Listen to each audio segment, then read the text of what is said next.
LUWO GBAGIDA Part 2 is actually out there on Libra TV, and I've watched it, and honestly, I really don't know what to say about it. But before I continue, hey guys, welcome back to my YouTube channel. It's your girl Ailey, and yeah, I'll be reviewing LUWO GBAGIDA Part 2 today. Now, when we watched Part 1, it was so interesting. Oh, they're talking about history, and that was what attracted me to the movie, like I said in my previous video about it. Now they've done part two. I was expecting much more from part two, but what I got was, oh my god, they really didn't give us that many information in part two. To me, it feels like they actually want to milk this whole thing, which is why they just did part two and said, "Bam, saga continues." Which saga? Which saga? Did you show us any saga in part two? Did you?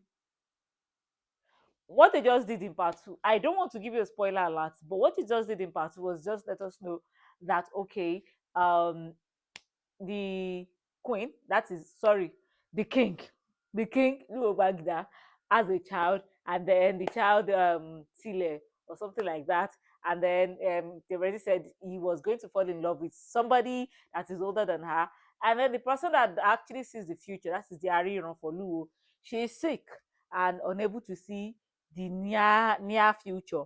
But she was seeing future of 100 years and 200 years from that period of time. So I think those are the information, the new information in part two. And then they killed Araba.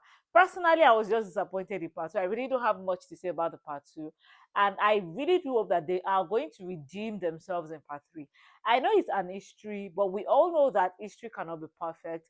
There would have been lots of boyi, soyi. Do you understand what I'm trying to say? So personally, I just feel they could have done better with the part two. They could have rounded the whole thing up with the part two, but they decided to extend it to part three, which is what is actually baffling me because I really don't know why. If they want to ended it in part two, they would have ended it in part two. That is my thing. Why are they extending it to part three?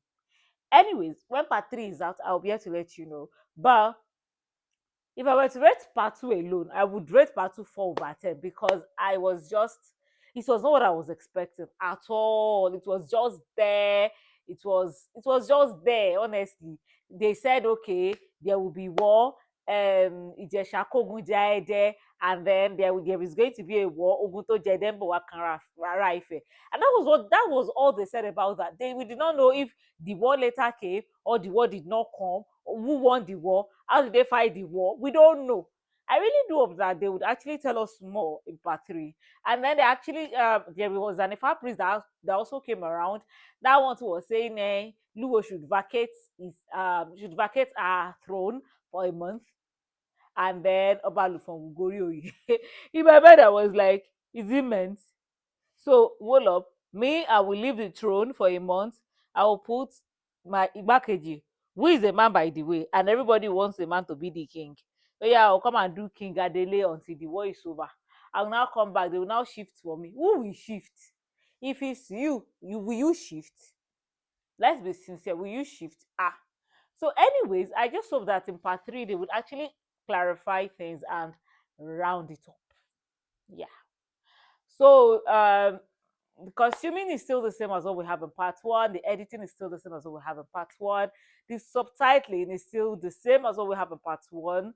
So yeah, I'm rating this one particularly 4/10 because I was disappointed. There was nothing new there, and they just gave us, like tiny, tiny, tiny information here and there. It's like they tried to put in too much together within, too much info, and which I think shouldn't be it. They should have just made it like, okay, oh, let's remove certain things and let's put the relevant ones. For instance, now if the Jesha war raging is not relevant at all in the history, then I really don't think they should have added it. But then I don't want to say anything yet. I don't want to judge it based on that yet. So when part three is out, we'll be able to watch it. Hopefully, it's going to be the conclusion of the saga, and then we'll be able to conclude it, and then I will be able to give a final review on it, and yeah, we will be able to rate it as well. Now you can go ahead and watch part two if you've watched part one, because honestly we were expecting part two. But to be honest, if you decided not to watch part two, you are not missing anything. You're not missing any new information. Whenever they drop part three, I promise you, you will get all the info that you missed in part 2 in part 3. So that is the major reason why I'm rating it 4 over 10. But like I said, I'm expecting part 3, and up till then, please, if you're coming across my YouTube channel for the very first time, kindly hit on the subscribe button and be a part of this channel, and also hit the bell button so as to get notified whenever I drop the part 3 of this video. That is the review of this video. And then if let me know what you actually think about the movie, especially this part 2 of this movie. Let me know what you think about it. If you want to watch my part 1 review, all you need to do is just go through my channel and you'll be able to find the part 1, and then you can actually watch it and watch what I rated the part 1. Okay, so it's not like I'm a bad person, but it's just the truth. Anyways, I'm going to see you some other time, bringing you part 3 of LUWO GBAGIDA, or another interesting movie, or maybe not interesting movie. Thank you and bye. Love you guys.